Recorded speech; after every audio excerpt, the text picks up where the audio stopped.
네, 자료 보세요. 자료 보시고 유치권 특강이라고 되어 있는 페이지가 있죠, 그죠? 그리고 이제 그 사건 번호 밑에 2017 타경 108 땡땡 사건, 경기도 고양시 산이현동 이렇게 되어 있잖아요.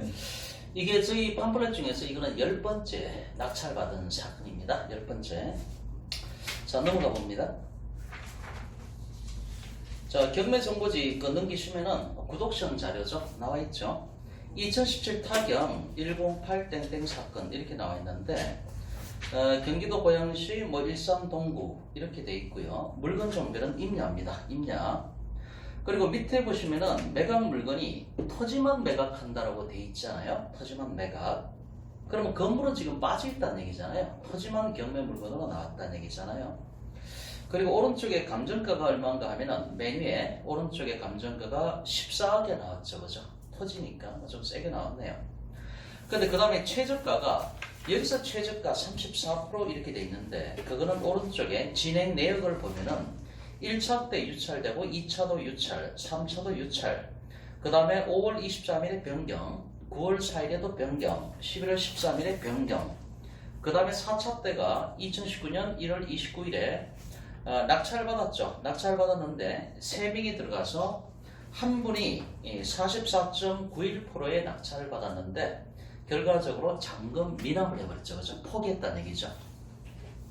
이렇게 잔금 미납을 했다는 얘기는 뭔가 지금 권리관계가 얽혀있기 때문에 포기한 거 아닙니까? 그죠? 근데 이렇게 잔금 미납을 하게 되면은 물건이 나오는데 저번 시간에 했듯이 세매각으로 물건이 나옵니까? 재매각으로 물건이 나옵니까? 잔금 납부를 안 한 거거든요. 그러면은 재매각으로 물건이 나오죠. 세매각으로 물건이 나오는 게 아니라 재매각으로 물건이 나옵니다. 잠깐만요. 예, 경매 절차는 이제 보통 경매 강의할 때 이제 몇 가지 암기하라는 게 있습니다. 첫 번째 경매 절차는 암기하라 그럽니다. 왜 그런가 하면은 이 경매 절차를 꿰고 있어야 어디를 얘기하는지 포인트를 잡을 수가 있어요. 아, 지금 어느 부분을 하고 있구나. 이걸 알 수가 있거든요. 그래서 경매 절차를 암기해야 되고 두 번째는 뭔가 하면 말소 기준 권리 있지 않습니까? 첫 시간에 설명을 드렸잖아요. 그래서 건저, 가압, 담경, 전, 건저당, 저당, 가압류, 압류, 담보가 등기, 경매 개시 등기, 그 다음에 전세권은 예외적으로. 요거는 좀 암기를 하라 그러거든요. 경매 절차를 보면은 여기서 경매 신청을 하고 한 2, 3일이면 경매 개시 결정이 나죠. 그죠? 경매 개시 결정. 그리고 이 경매 개시 결정이 나면은 이제 등기가 되는 거죠. 등기부에 경매 들어간다. 그게 임의 경매가 됐든 강제 경매가 됐든 경매 개시 등기가 된다는 얘기죠. 그 다음에 입찰길이 잡히죠. 입찰길. 이 입찰길 저희가 법원에 가서 배팅을 하지 않습니까? 여기서 내가 만약에 이제 최고가를 써냈다. 1등을 했다. 그럼 나의 법적 지위는 최고가 매수 신고인이 된다라고 말씀을 드렸죠. 최고가 매수 신고인. 그 다음에 이 날짜부터 1등한 날로부터 7일입니다. 일주일. 일주일 뒤에 매각 허가 결정이 날 수도 있고 불허가 결정이 날 수도 있죠. 허가가 날 수도 있고 불허가가 날 수도 있습니다. 그 다음에 또 일주일 뒤에 만약에 매각 허가 결정이 내려졌을 때 이 매각 허가 결정이 일주일 뒤에 확정이 됩니다. 확정. 이렇게 확정된 날로부터 보통 30일입니다. 30일 지나면 여기서 잔금 납부를 하게 되죠. 날짜가 정해지는 거죠. 잔금 납부일이 정해지고 잔금 납부를 하면은 이때 낙찰자가 소유권을 취득을 하죠. 등기가 넘어지 않는다 하더라도 잔금 납부를 하면은 즉시 소유권을 취득한다 그랬죠. 그죠? 법적인 근거는 민법 187조, 민사집행법 135조 두 개입니다. 그 다음에 여기서 또 30일 지나면 잔금 납부를 했으니까 30일 정도 됐을 때 여기서 빚잔치 하는 거죠. 그죠? 배당을 하게 됩니다.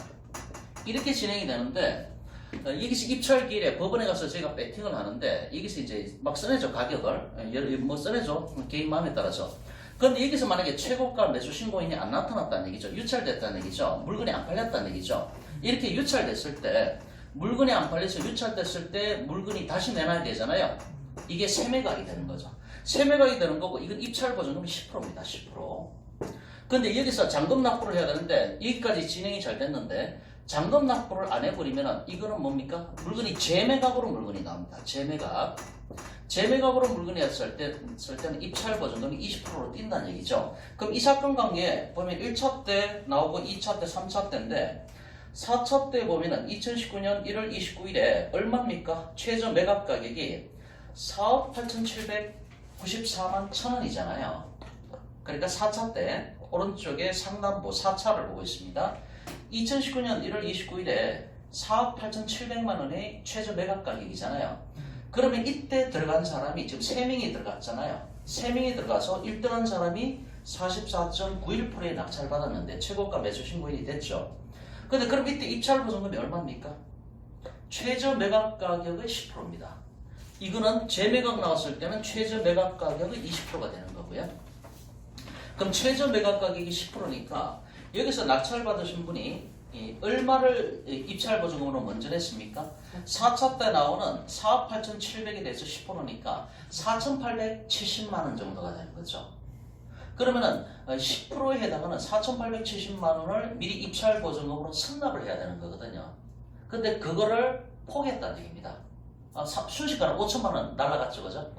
그러니까 경매 잘못 들어가가지고 입찰 보증금 10% 낸 걸 갖다가 이때는 몰수당합니다. 근데 이분이 지금 5천만 원 정도를 포기할 정도면은 뭔가 있다는 얘기죠, 그죠? 뭔가 법률 관계가 꼬여 있는 상황을 나중에 한 거예요. 왜 그런가 하면 최고가 매수 신고인이 되면은 그때 이제 가가지고 법원에서 이제 서류를 다 열람할 수가 있거든요. 그때 다 나와요. 세금이 얼마고 뭐가 얼마고. 아차, 잘못 들어왔다 싶은 거죠. 그러니까 입찰 보증금 4차 때 입찰 보증금 10%에 해당하는 4,879만 4,100원이 되겠죠, 그죠? 10%니까. 거의 막 5천만 원 날아간 거예요. 순식간에 날아갔습니다. 예전에 제가 이제 공부를 할 때 보면은 어떤 사람들 같은 경우 입찰 잘못 들어가서 뭐 2억 원 날리는 사람들도 있어요. 그러니까 최저 매각 가격이 토지 같은 경우는 막 30억, 40억 올라가잖아요. 근데 입찰 보증금이 2억이었거든요. 2억을 포기했어요. 2억을. 잔금을 안 내더라도 그냥 입찰 보증금 날리는 게 낫다는 거죠. 왜냐하면은 권리 분석해보면 금방 나오는데 선순위 전세권이 15억짜리가 있었거든요. 처음에 낙찰받고 좋아하다가 선순위 전세권을 자기가 인수해야 된다는 걸 나중에 아는 거죠. 근데 이렇게 보면 금방 보이거든요. 근데 이제 공부를 안 하셨던 분 같아요. 그냥 들어가신 것 같아요. 의외로 그러신 분들이 생각보다 많아요. 저희들 생각보다도 의외의 경우가 많더라고요. 네. 재밌는 사례 같은 게 예전에 한번 타조 쪽에 이제 경매 부분에 한번 갔었는데 그 아파트가 물건이 한번 나왔습니다. 나왔는데 이제 최고가 써내신 분이 13억을 써냈거든요. 13억. 13억을 써냈는데 이제 발표하고 나서 다들 좀 웃었죠. 왜냐하면은 이분이 13억 1원을 써내셨어요. 1원. 왜냐하면은 같은 13억에 1등이 나올 수가 있잖아요. 공동 1등이 될 수가 있잖아요. 그러니까 1원을 써내셨더라고요. 그래서 좀 그 자리에서 좀 웃었던 그런 기억이 있습니다. 좀 재밌어요. 한번 가보세요. 경매 부분에. 어쨌든 4차 때 지금 3명이 들어가서 최고가를 써내신 분이 지금 잔금 미납을 했잖아요. 그럼 입찰 보증금 10% 몰수당합니다. 그래서 그러니까 4차 때 최저 매각 가격 기준으로 10%거든요. 그러니까 4,870 얼마를 갖다가 몰수당했습니다. 지금 이분은. 자, 그 상태에서 4차 때 잔금 미납을 하고 5차 때 물건이 다시 나왔죠. 이거는 세매각입니까? 재매각입니까? 재매각이 되는 거죠. 잔금 납부를 여기서 안 했잖아요. 잔금 납부. 그러면 재매각으로 물건이 나오는 거죠. 그럼 입찰 보증금이 얼마입니까? 20%가 되는 거죠.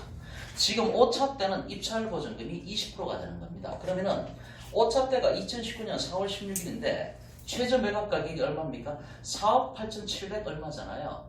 그러면 여기서 이거의 10%는 얼마입니까? 10%는 4,879만 원이 되겠죠. 곱하기 2를 해야 됩니다. 입찰 보증금이. 만약에 그렇게 20% 냈는데 만약에 낙찰받았다가 포기하고 잔금 납부를 안 했다. 그럼 그 20%가 날아가는 거예요. 아까 한 5천만 원 정도 됐잖아요. 한 1억 가까이 날아가는 겁니다. 그런데 5차 때 자, 낙찰받은 사람이 4억 9,800만 원에 낙찰받았죠. 간환에 원래 원가를 100% 잡았을 때 몇 프로 가격에 낙찰받았습니까? 35%. 우리가 좋아하는 35%잖아요. 항상 그 35%. 예, 정확하게 좀 맞추고 있습니다. 예, 입찰 2명 들어갔는데 입찰은 2명 들어갔는데 1명이 낙찰받았는데 그 1명이 공동명의로 지금 입찰 들어갔죠. 여기 보면은 뭐 강남구에 낙찰 받으신 분이 강남구에 뭐 이렇게 땡땡이라는 분이 나와 있죠, 그죠? 우리가 잘 아는 분입니다, 그죠? 예. 그래서 왜 일명 공동 입찰 들어갔음을 알 수가 있습니다. 차순위가 얼마입니까? 4억 9,100만 원이죠. 그러니까 얼마 차입니까? 700만 원 차이잖아요. 또 이분은 되게 좀 아까우셨을 것 같아요. 자기가 1등 할 수도 있었는데. 어쨌든 원래 가격을 1차 때 나오는 그 최저 매각 가격인 14억 얼마를 갖다가 이걸 100으로 잡았을 때 5차 때 낙찰받은 게 그걸 100으로 잡았을 때 35% 가격이 낙찰받았잖아요. 이거 엄청난 거 아닙니까? 이렇게 해야 투자자분들 수익률을 다 돌려줄 수가 있고 그 다음에 이제 회사도 좀 가져가시고 이렇게 되는 거죠. 자, 이제 왼쪽에 보면은 사건명이 임의경매가 나오죠. 임의경매가 나오는데 어디를 보셔야 되는가 하면요. 밑에 참고사항을 바로 보세요. 밑에 참고사항. 참고사항에 보면은 자, 본건 토지는 지목은 임야인데 다음과 같이 건축신고를 필요하고 토목공사 중인 토지로서 이를 고려하여 평가하였다. 그 다음에 뭐 건축신고 내용에 관한 얘기가 나와 있고요. 그 다음에 이제 그 밑에 이제 또 별표를 보면은 본건 지상에, 자, 이게부터 좀 집중해서요. 자, 본건 지상에 적체물이 있다는 얘기죠. 목재, 가구물 등이 소재하나 권한 미상으로 해체 및 이동이 용이하였던 바 평가 대상에서 제외했다. 뭐 이렇게 나와 있고요. 자, 넘어가 봅니다. 자, 밑에 중간에 주의사항 보세요. 첫 번째 손가락 화살표 뭐라고 되어 있습니까? 법정지상권 성립 여부가 불분명하다. 이렇게 되어 있고요. 두 번째 손가락 화살표 유치권 신고 들어갔죠, 그죠? 저희가 맨날 보던 유치권입니다. 제가 말씀드리고 싶은 게 그래서 저번 시간에도 말씀드렸듯이 유치권만 공부하는 게 아니고요. 법정지상권까지 다 공부를 하셔야 됩니다. 그래야 목요일날 아카데미에서 설명하는 게 머리에 들어옵니다. 둘 다 하셔야 됩니다.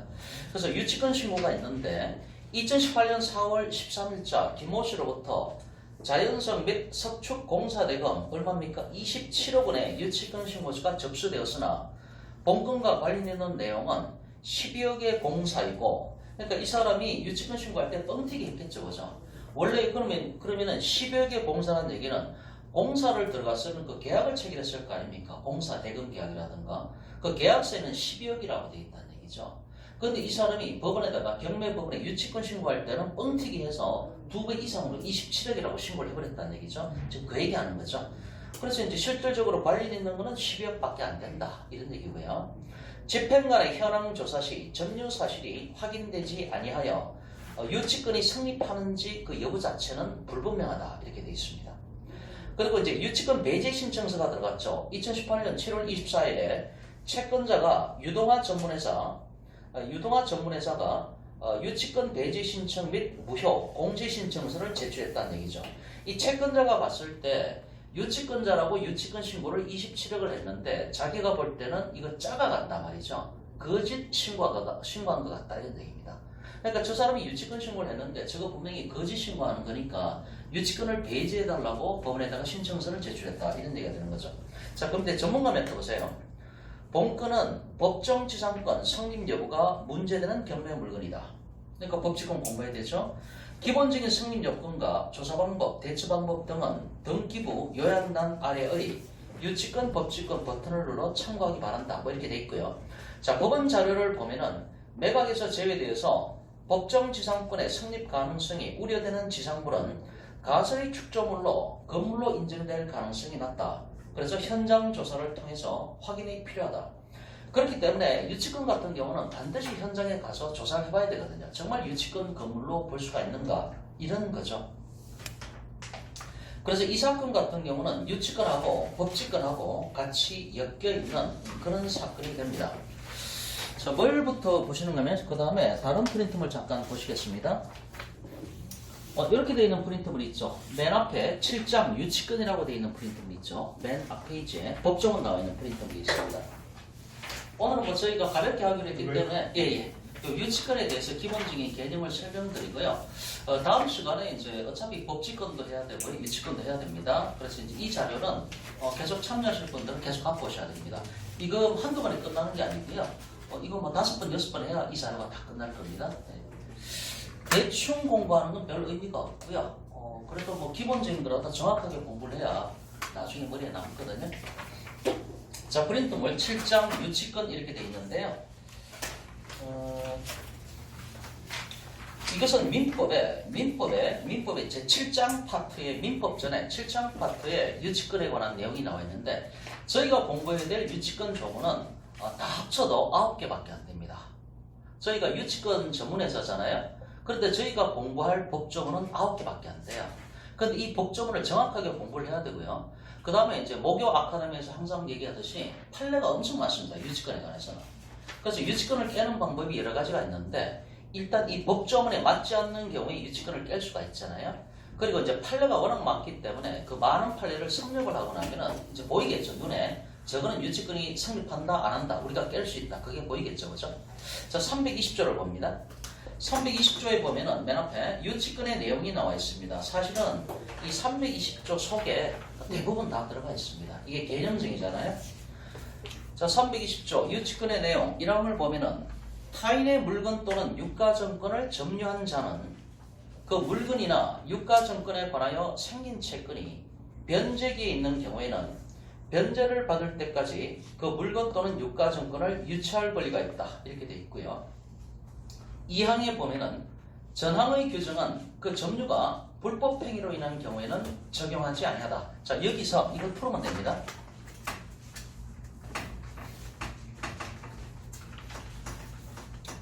자, 유치권이 성립하려면 4가지 조건이 갖춰야 됩니다. 첫 번째, 여기 크기 잘 안 나오는구나. 유치권이 성립하려면 4가지 조건을 갖춰야 되는데요. 첫 번째, 두 번째, 세 번째, 네 번째. 이 법조문에서 그대로 나옵니다. 다시 보세요. 320조 1항. 타인의 물건 또는 유가증권을 점유한 자는 목적물을 점유를 해야 됩니다. 목적물을 점유를 해야 되고 2항에 보면은 그 점유가 불법행위로 인한 경우에는 적용하지 아니한다. 이게 뭔 말입니까? 이 불법 점유는 인정받지 못합니다. 적법한 점유해야 된다는 얘기죠. 불법 점유는 안 됩니다. 적법한 점유를 해야 된다는 얘기죠. 그래서 목요일날 아카데미 시간에 보면은 이거 강의하실 때 보면은 이거 엄청 사례를 들어서 많이 얘기를 하잖아요. 이 불법 점유 때문에 유치권 많이 깨거든요. 저희 회사에서는. 그래서 이 부분을 얘기하는 겁니다. 불법 점유는 인정받지 못합니다. 그 다음에 타인의 물건 또는 유가증권을 점유한 자는 그 물건이나 유가증권에 관하여 생긴 채권이 변제기에 있는 경우에 뭡니까? 채권이 변제기에 도달해야 되죠. 채권이 변제기에 도달해야 됩니다. 그 다음에 그 앞에 보면은 그 유가증권에 물건이나 유가증권에 관하여 생긴 채권이라고 얘기를 하죠. 여기 세 번째입니다. 관하여 생긴 채권. 이 관하여 생긴 채권이 다른 말로 말하면 뭔 말인가 하면은 결련성이라고 표현을 합니다. 민법에서는요. 결련성. 그래서 뭐뭐에 관하여 생긴 채권이라고 하는데 그 목적물에 관하여 생긴 채권이라는 얘기죠. 예를 들어서 아파트 건물이 있으면은 아파트 101호가 있으면은 이 101호에 관해서 발생한 채권이어야 된다는 얘기입니다. 그걸 전문용어로 결련성이라고 얘기합니다. 결련성. 결련성이라는 말은 쉽게 말하면 밀접한 상관관계가 있다. 관련성이 있다 이런 얘기입니다. 관련성이 있다. 그럼 예를 들어서 여기 이제 아파트가 있을 때 아파트나 집이 있을 때 이 천장이 누수가 돼가지고 이거를 고쳤다는 얘기죠. 천장 수리를 했다. 그럼 이걸 뭐라 그럽니까? 필업이라고 얘기하죠. 필업이. 이게 아파트인데 예를 들어서 501호라고 한다면은 앞에 이렇게 개조를 해서 이게 발코니를 올렸다는 얘기죠. 발코니를 만들었다. 이걸 유익비라고 그러잖아요. 유익비. 그럼 이 필업이나 유익비 같은 경우는 이 목적물에 관하여 생긴 채권이 맞습니다. 왜 그런가 하면은 이 목적물하고 밀접하게 관련되어 있잖아요. 이 목적물 그 자체를 뜯어 고치는 걸 얘기하는 겁니다. 그 목적물 자체를 뜯어 고쳐서 수리비가 들어갔으니까 이거는 목적물에 관하여 생긴 채권이 되는 겁니다. 유익비 같은 경우도 이 발코니를 만듦으로 인해서 이 가액이 3억짜리가 4억으로 올라갔을 수가 있잖아요. 그 목적물의 가치가 증가했잖아요. 그렇기 때문에 이런 것들은 목적물에 관하여 생긴 채권, 다시 말해서 결련성이 인정된다는 것이죠. 이게 세 번째 요건이 되는 거고요. 그 다음에 채권이 변제기에 있는 경우에는 변제를 받을 때까지 그 물건 또는 유가증권을 유치할 권리가 있다. 여기서 이제 단어가 유치할 권리라고 얘기를 하는데 이 유치란 말이 무슨 말인가 하면 한자로 써놨는데 유치한다는 얘기는 목적물을 점유하고 있으면서 달라고 할 때 나 못 줘 이렇게 할 수 있는 게 유치라는 개념이에요. 딱 잡고 있는 거죠. 그러면 저 사람이 와서 주인이 와서 내놔 그럴 거 아닙니까? 못 줘 이렇게 하는 겁니다. 이게 유치라는 개념이거든요. 첫 번째는 목적물을 점유를 해야 되는데 불법 점유는 인정받지 못한다. 여기서 이제 저희 회사에서 많이 유치권을 깨지 않습니까? 불법 점유의 경우가 많거든요. 두 번째는 채권이 변적이 있어야 되는 거고요. 세 번째는 목적물에 관하여 생긴 채권이어야 됩니다. 그래서 결연성이 있어야 된다는 것이고, 네 번째는 뭔가 하면 유치권 배제 특약이 없어야 됩니다. 유치권 배제 특약이 없어야 됩니다. 요거는 판례가 인정을 하고 있는 겁니다. 판례가 유치권 배제 특약이 없어야 된다는 것이죠. 그 다음에 이제 다시 320조를 보면은 누구의 물건입니까? 타인의 물건이죠. 그죠? 타인의 물건. 내 물건을 점유하는 거는 유치권 인정 못 받습니다. 내 물건을, 소유권이 나한테 있는데 그걸 내가 점유하고 있다? 그거는 유치권 행사 못 합니다. 항상 남의 물건을 내가 점유를 해야 유치권 인정을 받는다는 거죠. 그거 잠깐만 설명드리겠습니다. 오늘은 뭐 간단히 하기로 했으니까 요런 점만 설명드리고 마칠게요. 오늘 간단히 해야 되는 거 이런 거죠. 그 목요일날 아카데미 시간에 보면은 앞에서 강의하실 때 항상 예로 드는 게 뭔가 하면은 그 공사 대금 채권이거든요. 그러니까 이제 이거죠. 도급인이 있고 수급인이 있을 때 이게 A고 이게 B라고 했을 때 수급인이 다른 말로 이 사람이 공사업자입니다. 공사업자 또는 건축업자입니다. 건축업자 다른 말로. 근데 도급인은 다른 말로 뭡니까? 이 사람이 건축주가 되는 겁니다. 건축주. 용어 구별하셔야 됩니다. 그래서 이제 도급을 줬다는 얘기죠. 도급을 줘서 예를 들어서 뭐 원룸을 갖다가 뭐 10개, 방이 10개 들어가는 건물 하나 건축을 하라. 이렇게 이제 공사 도급 계약을 체결했다는 얘기죠. 그러면 이 도급인이 건축주가 되고 수급인이 공사업자 또는 건축업자라고 용어를 씁니다. 이 사이의 관계는 도급계약이죠. 도급계약. 공사도급계약입니다. 공사도급계약. 그럼 이런 경우에 원칙적으로 어떻게 되는가 하면은 그럼 이 사람이 건축을 잘할 테니까 이 사람이 모든 걸 준비를 해서 이제 건물을 올리겠죠. 지하층 파가지고 거기 뭐 타설하고 콘크리트 붓고 이 사람이 하는 거 아닙니까? 근데 공사를 할 동안에 돈을 누가 됩니까? 원래는 이 건축주가 돈을 내는 겁니다. 그럼 건축주의 비용과 건축주의 재료를 들여서 이것을 갖다가 공사가 올라간다는 얘기죠.